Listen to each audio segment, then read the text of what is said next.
Como ya ocurrió en otras oportunidades, un grupo de hombres, un grupo de mujeres realizaron una tremenda travesía por parte del río Paraná para manifestar el rechazo a varios temas: reprivatización del río Paraná, la defensa de los humedales por el no dragado a 44 pies. Esa terrible patriada había comenzado un par de semanas antes en Chaco y el destino final era la ciudad de Rosario. Claro que antes pasaron por aquí, por la ciudad de Santa Fe, y allí fueron recibidos por centenares de santafesinos.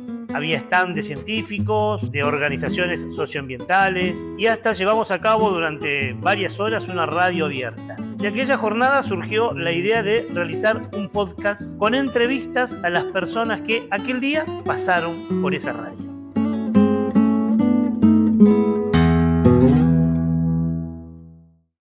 Hoy nos ayuda a pensar Pablo Pairó. Él es arquitecto, es docente de la Escuela de Diseño del Paisaje, forma parte del Foro por la Recuperación del Paraná y es el editor responsable de la web Infosoberana. Pablo, primero, gracias por estar del otro lado, gracias por, como dijimos siempre en este ciclo, ayudarnos a pensar. Gracias, Ricardo, por supuesto, por la posibilidad de comentar un poco algunas cuestiones que nos vienen apasionando hace bastante y bueno, estos espacios siempre son importantes porque bueno, no suelen ser habituales en los grandes medios poder charlar en profundidad sobre estas cuestiones. Y desde que comenzamos este ciclo de podcast de Camalotes, inaugurando con vos la comunicación, la charla a distancia. ¿Estás en Rosario, es así? Efectivamente, sí. Ahora estamos acá en la ciudad de Rosario. Bueno, vos venís trabajando con un montón de otros compañeros y compañeras desde hace mucho tiempo el tema de la mal llamada hidrovía. Nosotros estuvimos hablando en todos estos episodios sobre consecuencias económicas, consecuencias ambientales. Pero claro, ahora que ya se concesionó, que ya el pliego fue aprobado y se entregó a esta unión de empresas, tenemos que hablar del hecho ya consumado, aunque hay algunas puertas abiertas que después vamos a referirnos a ella.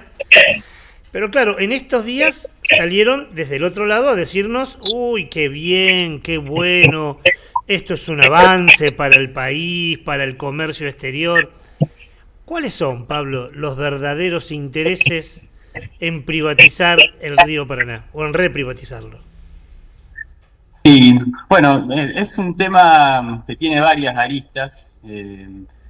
Nosotros, por un lado, como siempre hemos planteado en las travesías, en las actividades que se han ido desarrollando en todo el litoral, por un lado para visibilizar qué era lo que estaba en discusión en relación a esto que se denominó la hidrovía y todo este proceso de privatización que se inicia en realidad hace 4 años. El primer punto sería poder hacer un balance, ¿no?, respecto a cómo llegamos a esta situación, que ya de alguna manera se consuma con la adjudicación de una de las empresas que estaba presentada y que ya tenía anteriormente, durante 25 años, tuvo la concesión de la hidrovía, que es la empresa Jan de Null, que volvió a adjudicarse la concesión de la hidrovía. Pero esto fue un proceso que en realidad debería haberse realizado en el año 2021 y producto un poco de toda esta pelea que se fue dando en todo este tiempo, se logró, por un lado, visibilizar en gran parte de las poblaciones del litoral lo que estaba en discusión, lo que estaba en foco respecto a este tema. Y eso permitió por lo menos que no les fuera tan sencillo poder hacerlo y al mismo tiempo abrir la puerta a cuestionamientos desde el punto de vista legal que quedaron claramente planteados en todo el proceso, porque bueno, se violaron cuestiones elementales, ¿no? Desde, por un lado, que la principal obra de infraestructura, la principal obra pública de Argentina no cuenta con un estudio de impacto ambiental, no se cumplimentaron las cuestiones que tienen que ver con el acuerdo de Escazú, que fijó cuestiones que tienen que ver con la transparencia del proceso, con la participación ciudadana, Todo esto ha sido a contramano, digamos, todo esto se ha hecho dejando condiciones para que si en algún momento cambian las condiciones de orientación del gobierno, se pueda tranquilamente plantear la nulidad de todo lo que se ha actuado hasta el momento y retomar, que para nosotros sería un poco el objetivo de este planteo, de que, bueno, que vuelva a manos argentinas el control, la administración y sobre todo el diseño de esta vía troncal que ha estado en el foco de las grandes potencias, porque bueno, de alguna manera lo que se ha develado con este proceso es los intereses que hay detrás de estas empresas que aparecen, en principio como empresas europeas, empresas belgas, lo que fue en su momento incluso en el diseño del pliego licitatorio de dejar afuera expresamente a las empresas chinas. Bueno, acá hay una disputa, ¿no? Que es de carácter geopolítico y que tiene que ver con quién se queda con el lugar por donde transita una gran cantidad de materias primas, principalmente vinculadas al agro en el caso de Argentina, pero también por donde circula mineral de hierro, por también un lugar donde circula combustibles de gran parte de los países de América del Sur, y que eso en un mundo que escala cada vez más en conflictos bélicos y que esta vía fluvial no está al margen de los objetivos. Por eso muchas veces nosotros planteamos esta analogía con el estrecho de Hormuz, ¿no? Que bueno, también en el caso del río Paraná es un lugar que es clave, ¿no? Para la seguridad alimentaria mundial. Tengan en cuenta que por este lugar el saldo exportable de todo lo que es la cuenca del Plata resuelve el 40% de esa faltante de alimentos a nivel mundial que se cubre con lo que sale de esta zona, ¿no? Entonces, bueno, en cualquier escenario bélico poder tener control sobre esta infraestructura tan importante no es un detalle menor y se ha de alguna manera puesto como en escena con las mismas denuncias que se han hecho las empresas que han participado en todo el proceso, que se han acusado mutuamente de estar respaldadas en un caso por la Embajada de Estados Unidos, por otro lado, en el caso específico de la empresa Jean de Null, se presentó asociada a una empresa que se supone argentina, por lo menos en su denominación inicial, que es Servimagnus, de un grupo bastante conocido en Argentina, que es el Grupo Román, que hace tiempo tiene tareas de dragado, sobre todo en la provincia de Buenos Aires, pero que al mismo tiempo se sabe, es una empresa que hace más de 20 años que viene realizando estas tareas asociada a un gigante a nivel mundial, que es la empresa china estatal, que, bueno, era una de las interesadas en participar de la compulsa, que quedó afuera por esa cláusula, pero que evidentemente logró a través de esta asociación que ya viene manteniéndose muchos años en Argentina con esta empresa, entrar asociada con la empresa belga Yandenul, que a partir de estos cuestionamientos, lo primero que hizo, una vez que se conoció oficialmente que había sido adjudicataria, bueno, la primera reunión oficial que tiene la empresa es con el embajador de Estados Unidos, Peter Lamela, que obviamente preocupado por esta situación,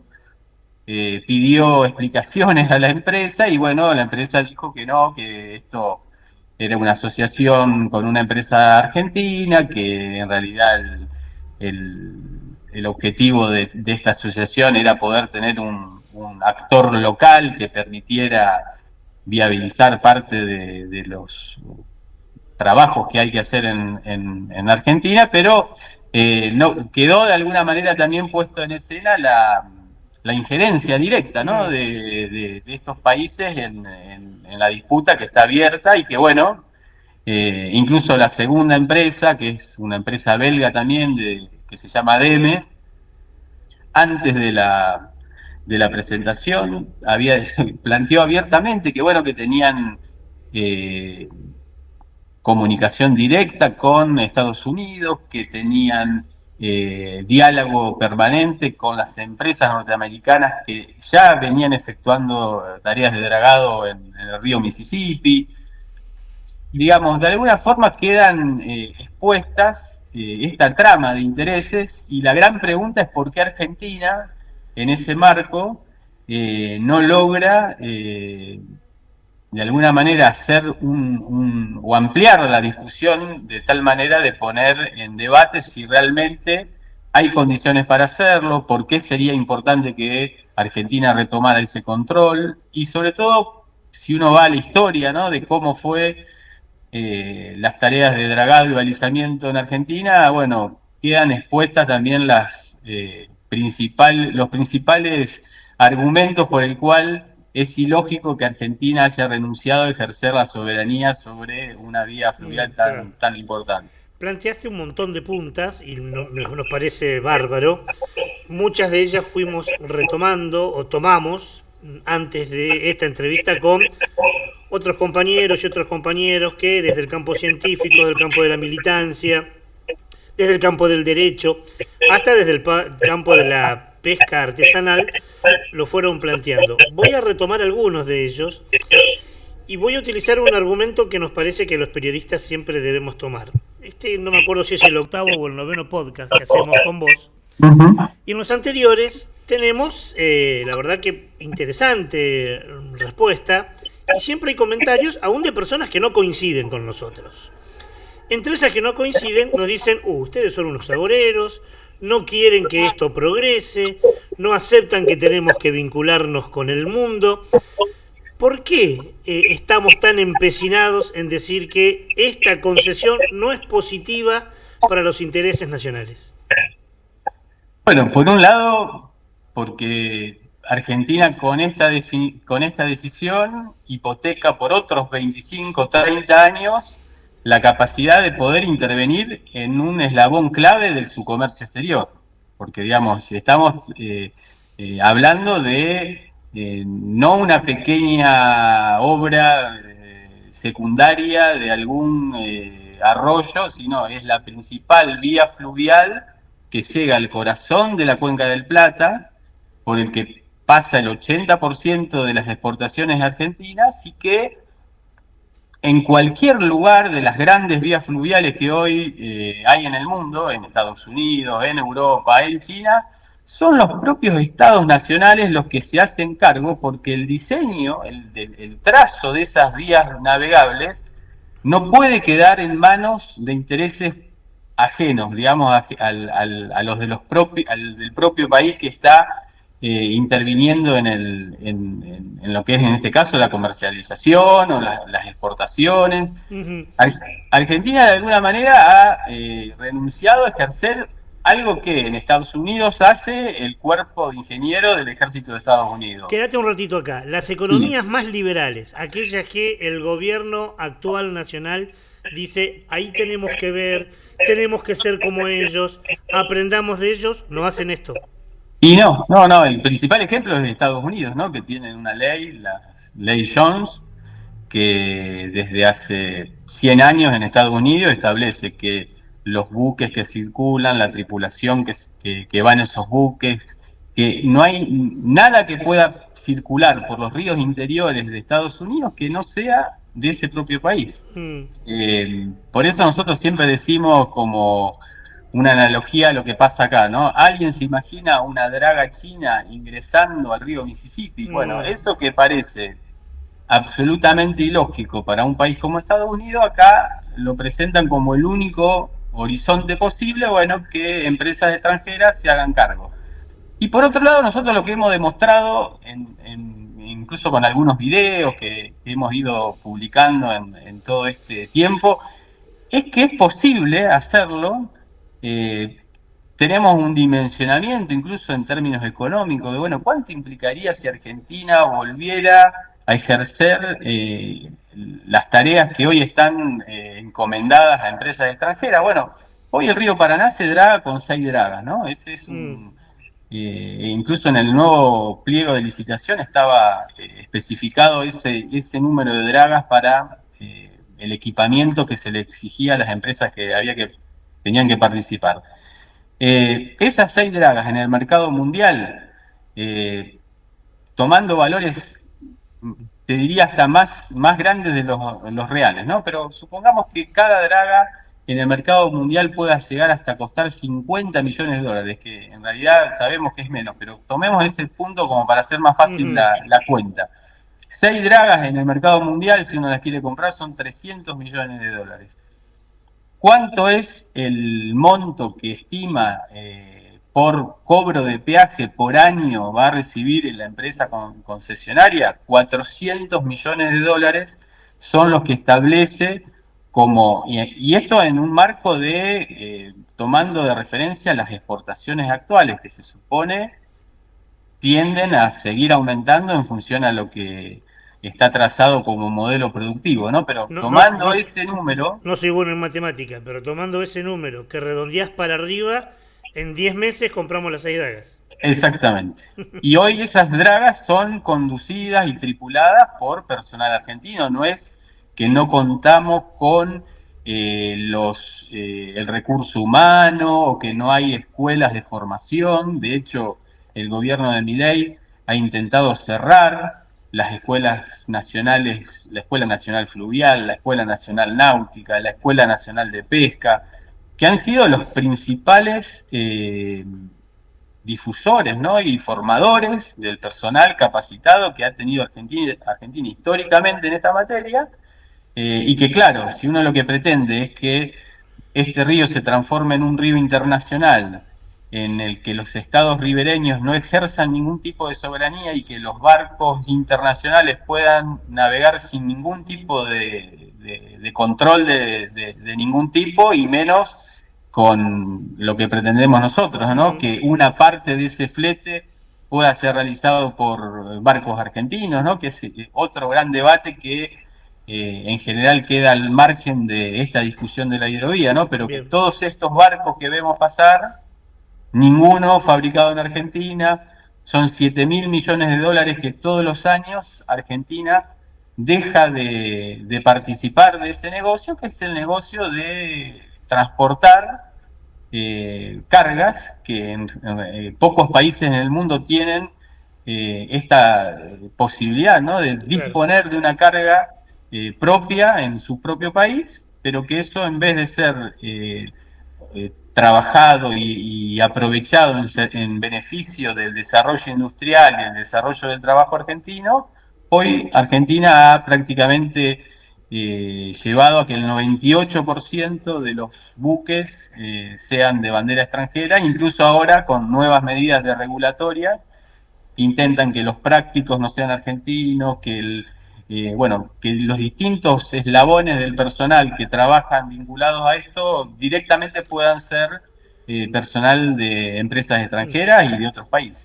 Muchas veces hemos hablado, tomando como información, lo fundamental que es esta vía navegable, porque, como vos bien dijiste, el 80% de la producción del comercio exterior sale por este lugar.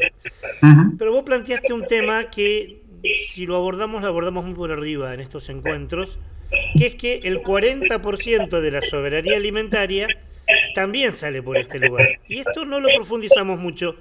Te invito a que puedas hablar, porque además soberanía alimentaria es un término que manejamos mucho en el mundo ambiental, pero no sé si más allá de eso se maneja con precisión. Entonces, ¿de qué hablamos cuando hablamos de soberanía alimentaria y qué significa que el 40% de esa soberanía alimentaria se vaya por aquí? Por un lado hay, digamos, en esta división internacional del trabajo en la que se nos ha asignado a muchos países de la Cuenca del Plata este rol de ser productores de materias primas, eh, tenemos un saldo exportable. ¿Qué quiere decir? Que hay una parte de la producción que se destina a la exportación, que no cubre, digamos, excede las necesidades del propio país, y entonces hay una parte de esa producción que se puede exportar. Y hay otra parte del mundo, por ejemplo China y países del sudeste asiático y Europa, bueno, en algunos casos, que tienen un déficit alimentario en la capacidad que tienen de producción. Países que producen mucho más que Argentina, pero que sin embargo no cubren el 100% de lo que necesitan para satisfacer las necesidades básicas de esos países. Argentina lo que produce y lo que sale por este río cubre el 40% de ese déficit. Por eso tiene un carácter tan importante, porque hay países que dependen exclusivamente que de esta parte del planeta pueda asegurarse la provisión de esas materias primas que muchas veces son la base para generar carnes o para alimentar la ganadería o para producir indirectamente lo que después se va a alimentar las poblaciones de estos países, ¿no? Y por eso nosotros de alguna manera decimos que acá hay como una canilla que se puede cerrar o se puede abrir también a partir de tener el control de estos resortes, ¿no? Porque por un lado está el dragado, por otro lado está el control de los puertos, por otro lado está todo el andamiaje que se ha ido construyendo y en donde Argentina se ha ido retirando de ejercer una participación efectiva en estos eslabones, ¿no? Acá hay lo que decimos en general, ¿no? Bueno, hay más de 30 puertos en la zona del Gran Rosario, los puertos públicos están planteados prácticamente en una posición totalmente periférica y se ha priorizado, una cantidad de puertos privados en manos de grandes multinacionales, ¿no? Cargill, ADM, Dreyfus, COFCO, que son las grandes operadoras a nivel mundial, pero no, de alguna manera esto es parte de lo que se está discutiendo, ¿no? Bueno, si esto se va a mantener, obviamente que esto de la hidrovía tiende a tratar de fortalecer y consolidar ese esquema, ¿no? Donde Argentina es un espectador de cómo salen esas riquezas de Argentina y nada queda en beneficio del propio país. Pero además resulta absolutamente escandaloso que en un momento donde tantos hermanos y hermanas nuestras se están pasando muy mal, donde el hambre, que como le dijimos siempre es un crimen, siempre, pero en este país aún más, casi la mitad, o hablabas del 40%, casi la mitad del morfi que se sería el hambre de esta gente se vaya, ¿no? Exacto.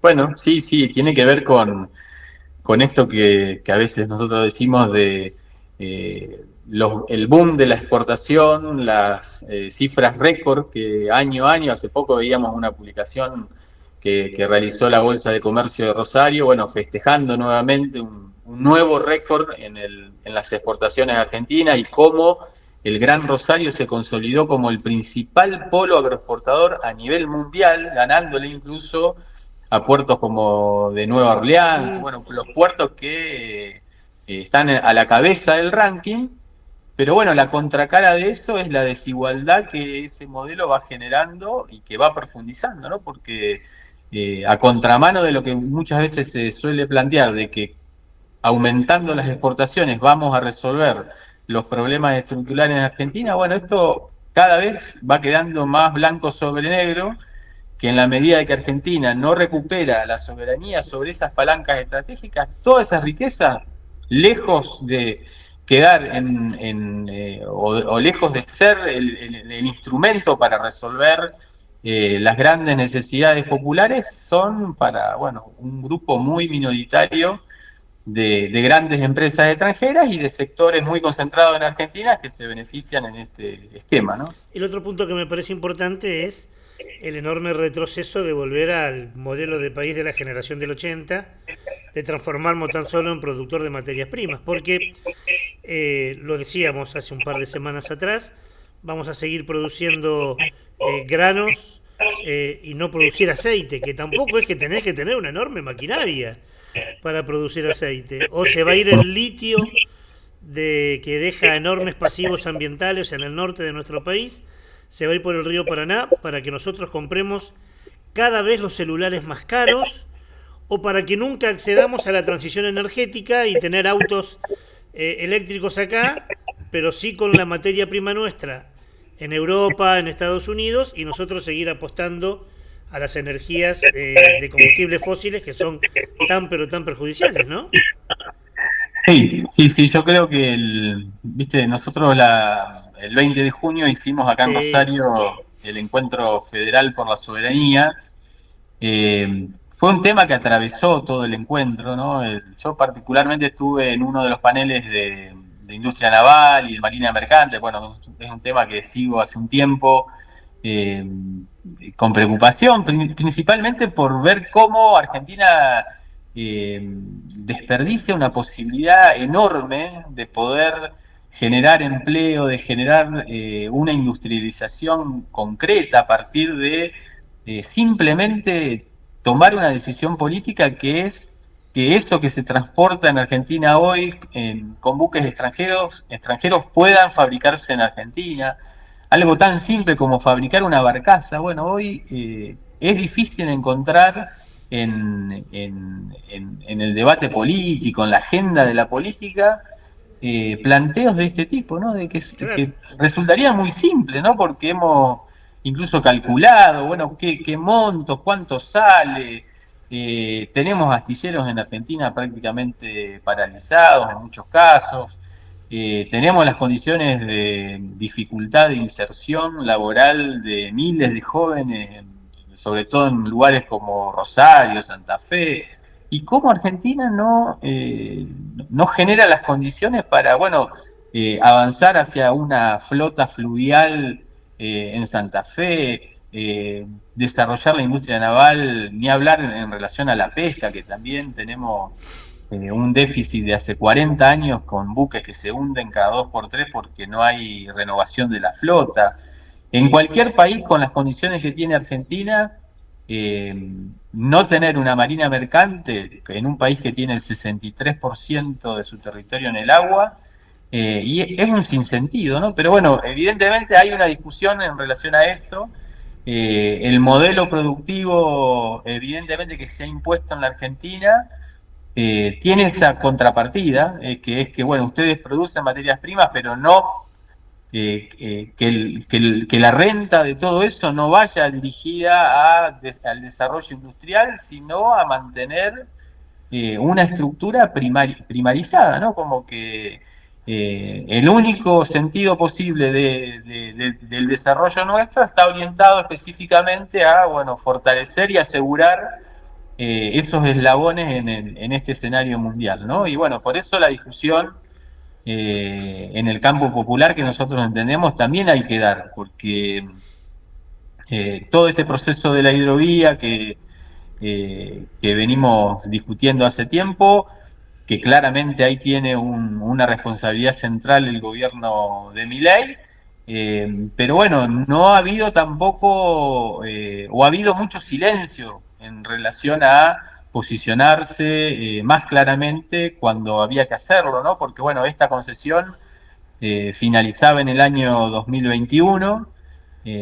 Ahí estaba la gran oportunidad Claro. también para decir, bueno, esto vuelve a manos argentinas, generar las condiciones para rearmar la flota fluvial que supimos tener. Además, esta empresa Yandenú, nosotros lo hemos grabado, tenemos videos de esto, ha usado durante estos 25 años todo la infraestructura de dragas del Estado Nacional. Eh, Particularmente nosotros hicimos una recopilación, digamos, de imágenes de todas estas dragas que están. Particularmente hay una que es la más conocida, la draga 256C, la Capitán Núñez, que fue restaurada en el astillero de Tandanor. Eh, una draga enorme que fue propiedad de la Dirección Nacional de Vías Navegables y que tranquilamente se fue cedida a la empresa Yandenul. Nosotros la hemos visto, pero reiteradamente frente a la ciudad de Rosario, haciendo las tareas de dragado, y es un patrimonio argentino entregado sin ningún costo porque fue como un gran paquete que se le entregó todas las instalaciones, todas las herramientas, todo el aparato de tecnología que tenía la Dirección de Vías Navegables, quedó en manos de esta empresa que prácticamente sin inversión y cobrando el peaje hizo un negocio muy, muy importante durante todos esos años.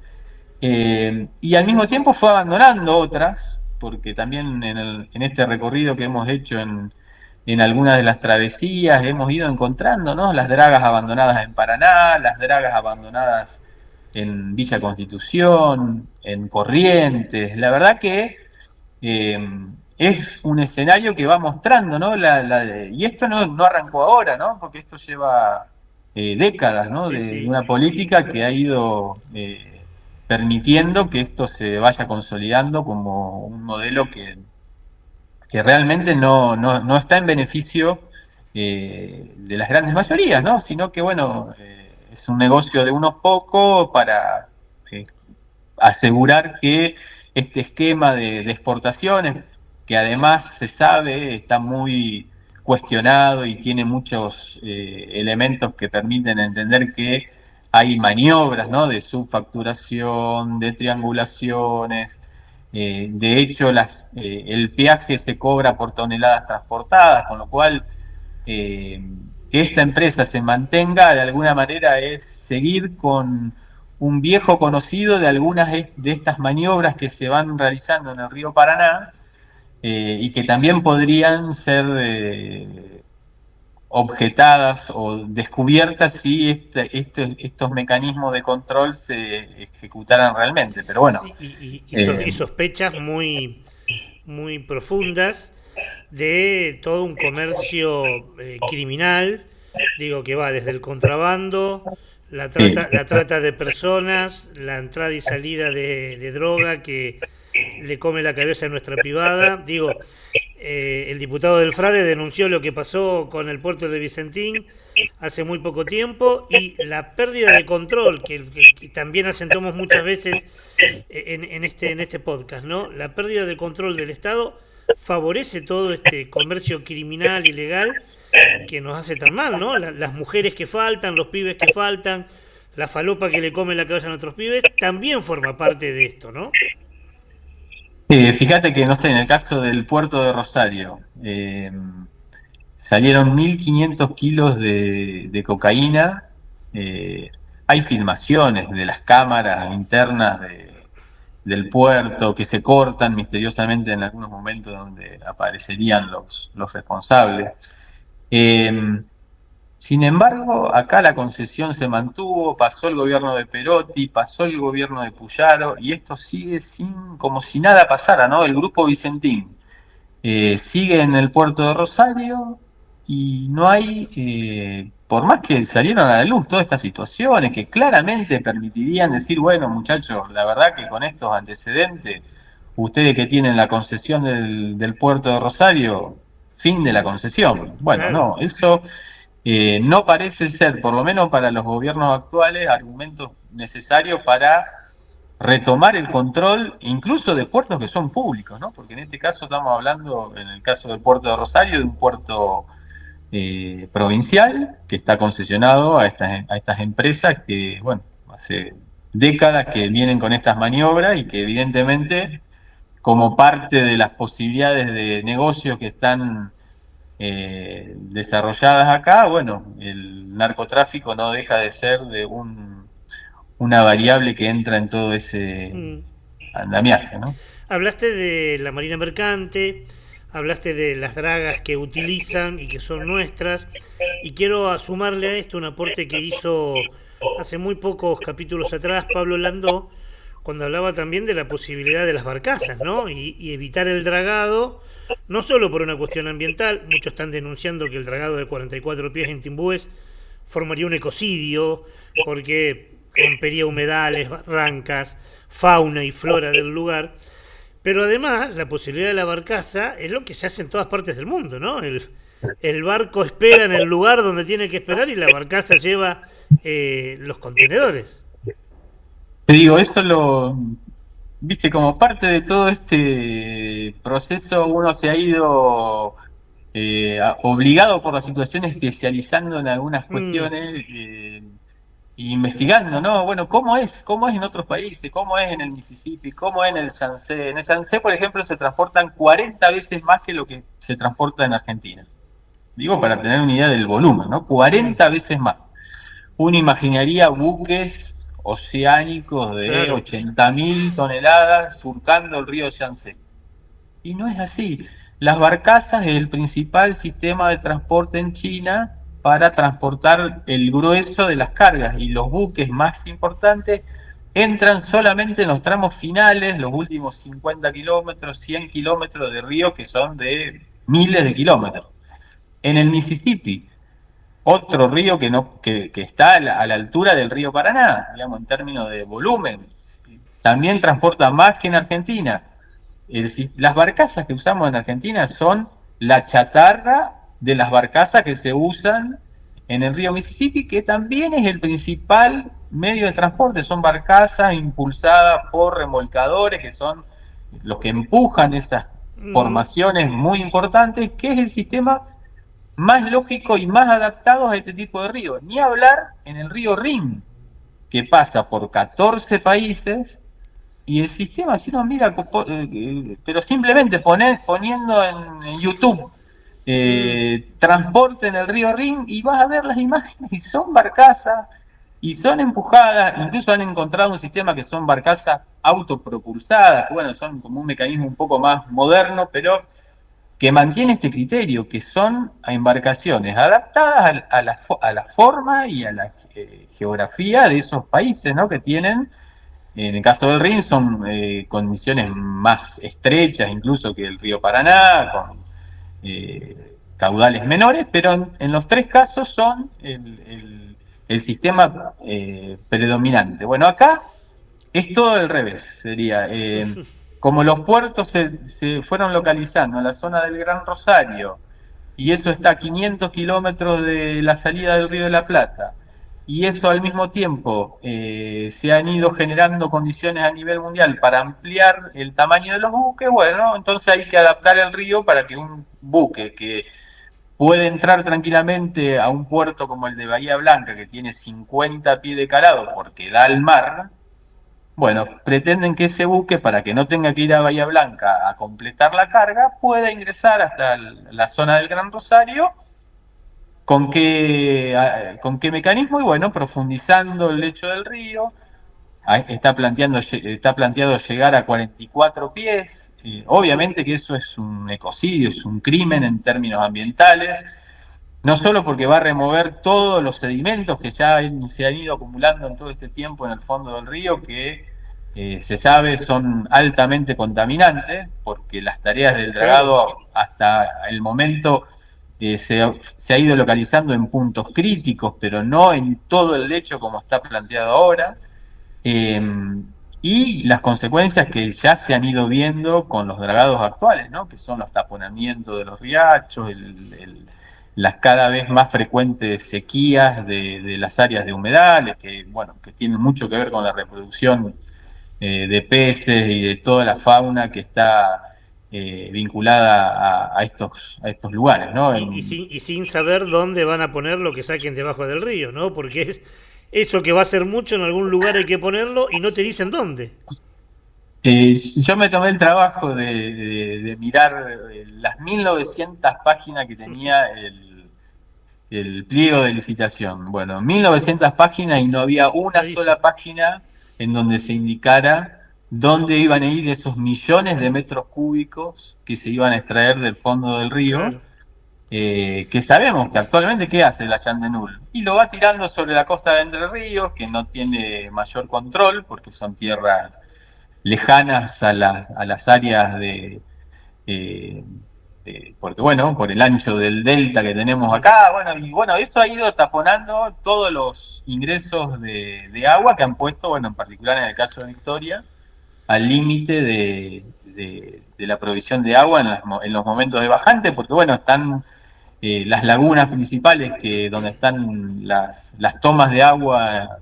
En el caso de Victoria dependen de estos riachos. Bueno, se podía pasar caminando en los momentos en Claro, donde claro. se dieron estas bajantes.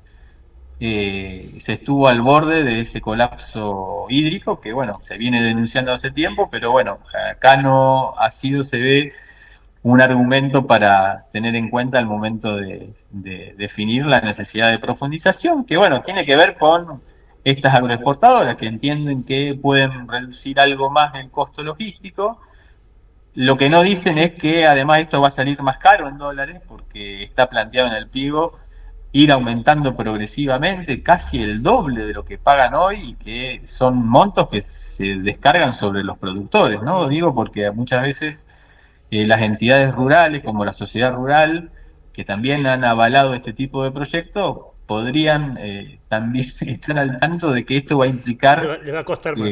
le va a costar más porque no van a ser costos que van a asumir las agroexportadoras, sino que van a ser transferidos una vez que se los apliquen a los mismos Y productores. le agrego algo muy chiquito para terminar este tema, que tiene que ver que si tuviéramos barcazas, además de todo esto que vos dijiste, tendríamos fábricas, talleres, laburos, para la construcción, reparación, mantenimiento de esas barcazas, ¿no?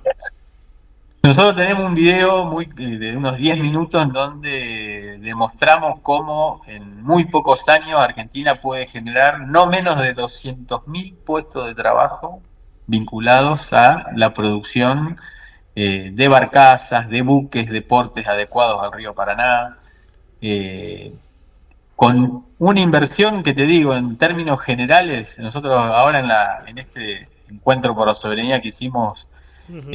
volvimos a presentar un proyecto más localizado, más focalizado en la zona del Gran Rosario, y las estimaciones que hacíamos es que en menos de 10 años Argentina, prácticamente sin poner un peso, ejerciendo el derecho, por un lado, a la reserva de carga y por el otro lado, a ejercer el flete, a hacer las tareas de exportación y de importación con buques nacionales, podría financiar la construcción completa, ¿no? De más de Oh, 150 buques y barcazas que podrían resolver por lo menos el 50% de lo que entra y sale por el río Paraná.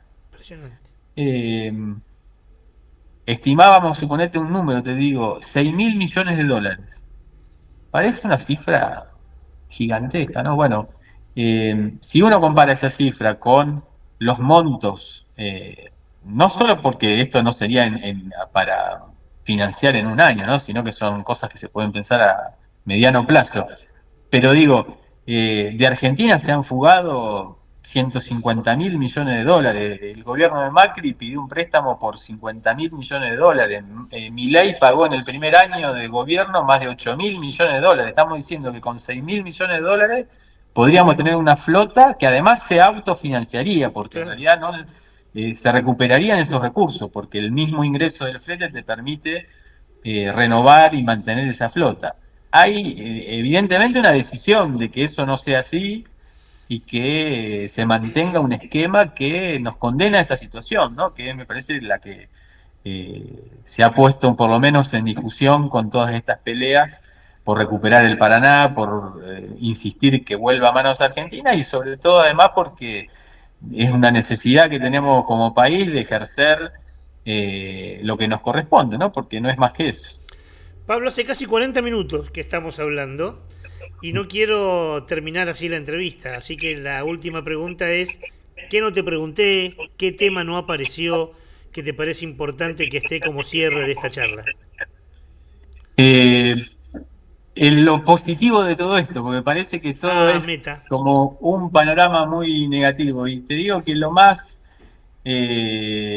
lindo de todo esto es que se ha ido desarrollando en todo el litoral un movimiento muy, muy amplio, que ha ido creciendo, que se ha ido fortaleciendo. Digo que en esta demora de estos 4 años en la que no pudieron cerrar este proceso que terminó recién con esta adjudicación, nos ha ido nos permitió ir, por un lado, conociendo, porque en todo este proceso eh, que fue atravesado con estas remadas y con todas estas actividades que se fueron desarrollando a la vera del río, y dentro del propio río, nos permitió, por un lado, conocer un montón de gente, un montón de compatriotas que sí, que sienten el río, que sienten la necesidad de defenderlo, que lo valoran. Y por otro lado, mucha gente que se empezó a enterar de Mm, esto, porque bueno, el gran desafío, por supuesto, es por un lado, que no se puede conocer lo que no se puede defender aquello que no se conoce. Entonces, bueno, me parece que en eso hemos hecho un aporte importante porque muchos se empezaron a conocer y a hablar de estos temas a partir de estas movidas que se fueron haciendo y que se ha ido consolidando. Y me parece que hay una posibilidad de que esto tenga una continuidad. De hecho, están planteadas algunas actividades eh, para darle continuidad a esta pelea, porque entendemos que esto no se cerró con la adjudicación, que acá van a intentar la profundización y hay que seguir la pelea para que esa profundización no se realice, que si se dan las condiciones políticas hay que pelear por la nulidad y que vuelva Argentina a ejercer ese control. Y es una lucha larga, obviamente, pero que me parece que va mostrando que hay condiciones para poder seguirla y que en esa pelea me parece que vale la pena seguir articulando movimientos, sectores y innumerables organizaciones que a lo largo y ancho de Argentina se han ido sumando un poco en todas estas movidas que se fueron haciendo. Bueno, de hecho, Camalotes, este podcast, nace después de la travesía y la remada cuando llega a la ciudad de Santa Fe. Hacemos Aquella radio abierta. la radio abierta en la costanera este y al tiempo decimos, che, ¿y por qué no convocamos a alguna de la gente que pasó por esa radio abierta y a otros y a otras y hacemos un podcast? Y bueno, forma parte de ese eslabón más en la cadena que vos decías de estos encuentros que nos convocó este tema, ¿no? Pablo, gracias querido por este tiempo, por ayudarnos a pensar, como decíamos al principio, y seguramente seguiremos charlando en el futuro. Bueno, gracias de nuevo y bueno, la verdad que sí, que esta serie de camalotes que han salido a surcar el río me parece que está bueno como un espacio que también un poco refleja estas posibilidades que se abren con estas peleas que estamos dando. Muchas gracias. Te mando un abrazo por el río Paraná, que va por el río Paraná, y pronto nos vemos seguro. Un abrazo. Abrazo. Chau, chau. Quien pasó es Pablo Pairó. Él es miembro del Foro por la Recuperación del Paraná y estuvimos charlando juntos sobre este tema. Tema que hoy cerramos la puerta, nunca la cerramos. En realidad la entornamos, la dejamos ahí medio abierta porque seguramente en 7 días volvemos a encontrarnos. Gracias y hasta la semana que viene.